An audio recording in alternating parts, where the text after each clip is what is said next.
Closing time. The close of an era. The great big spree, the jazz age, is over. All over. In the 1920s, the great American word was prosperity. Now the 30s have begun, and there is a new word. Depression.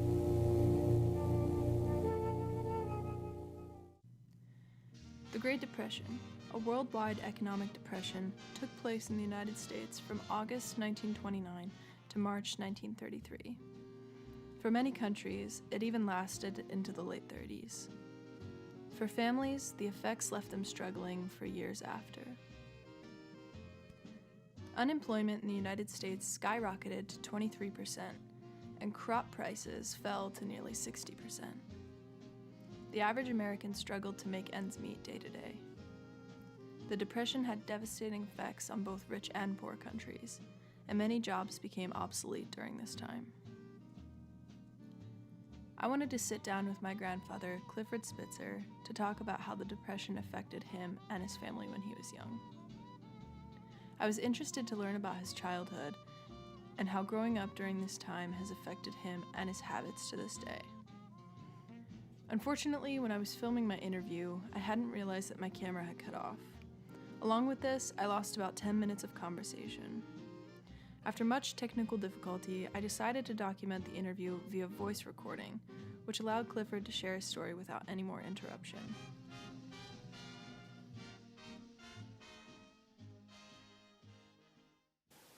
Well, people would have gardens back then, and they'd raise stuff and they'd help us out on that, food and stuff. And of course, Mom would go to the stores. They had stores, and when she made money, she'd just buy groceries like normal, you know. Eat a lot of gravy, and she'd make homemade bread. She'd get flour and make homemade bread and eat a lot of gravy and bread.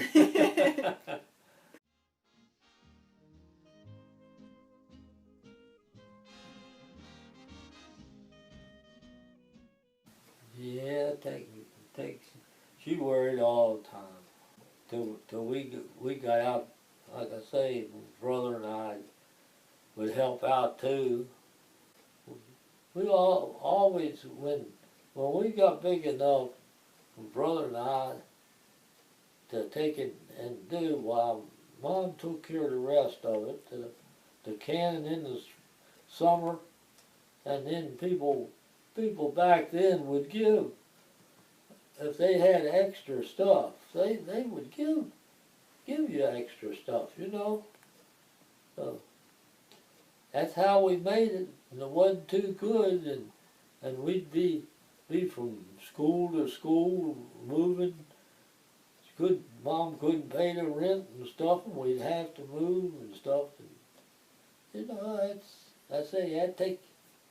that's why I didn't get no more than a sixth grade education.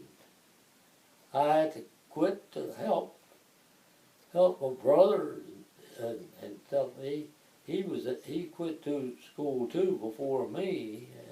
I would have graduated from graded school down at Harper's Ferry, but it was springtime and things was bad, so I had to quit and get the ground ready and stuff for to plant the stuff to get the food.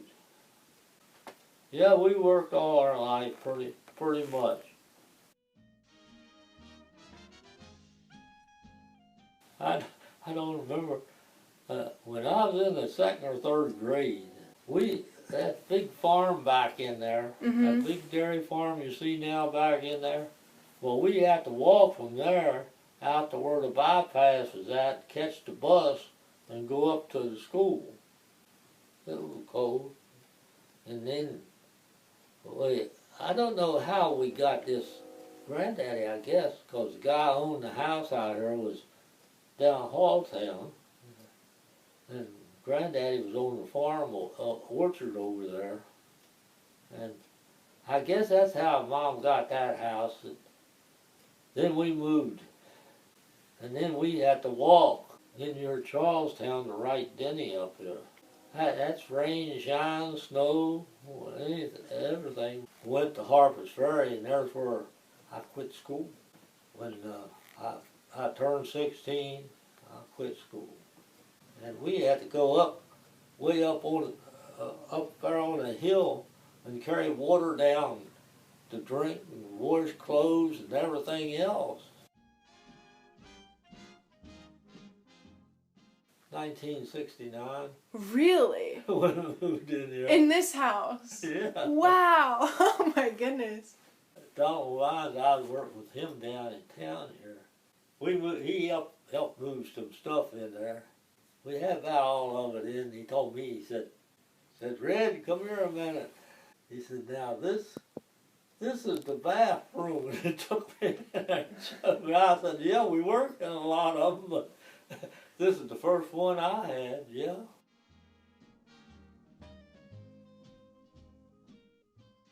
I got in plumbing in the 50s, and I didn't have a bathroom until 69. That was a bad time too in the 50s. Work was hard to find, and I looked everywhere. I was drawing unemployment, and that was a bad time then. That's when it hit me. And I was going around everywhere looking for work. Something told me I was in town, and I rode around there. It had the big sign out there, Shenandoah air conditioning, plumbing, heating, air conditioning. So I went out there, I went in there, and I asked him if he was hiring anybody. And I went in and asked this John if he's hiring anybody. And he said, what do you know about plumbing? I said, I don't know nothing. I said, but I'm willing to learn, you know.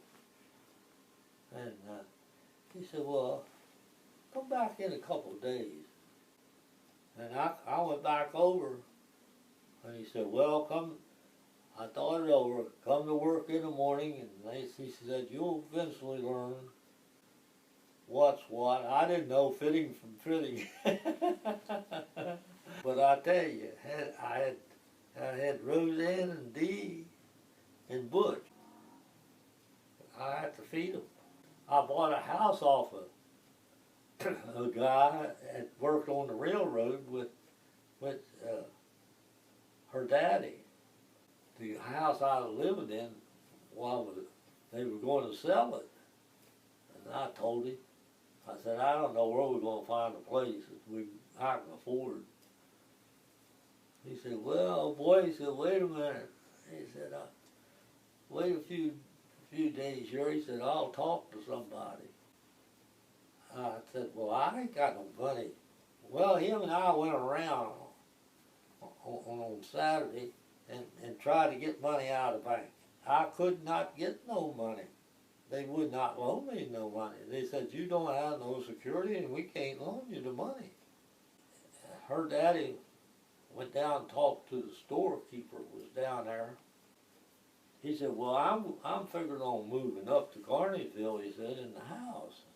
He said, I got a house up there, I'm figuring on moving up there. He said, well, the boy needs a house. And he and I drawed up a contract between me and him that he'd rent me the house until it was paid for, then it would be mine.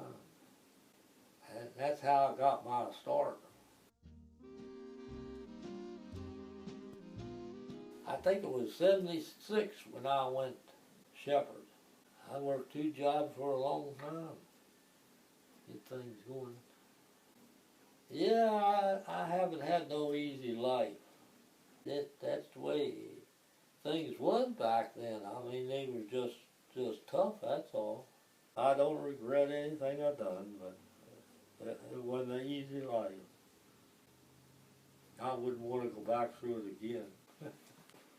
Yeah, I hope you can get something out of this.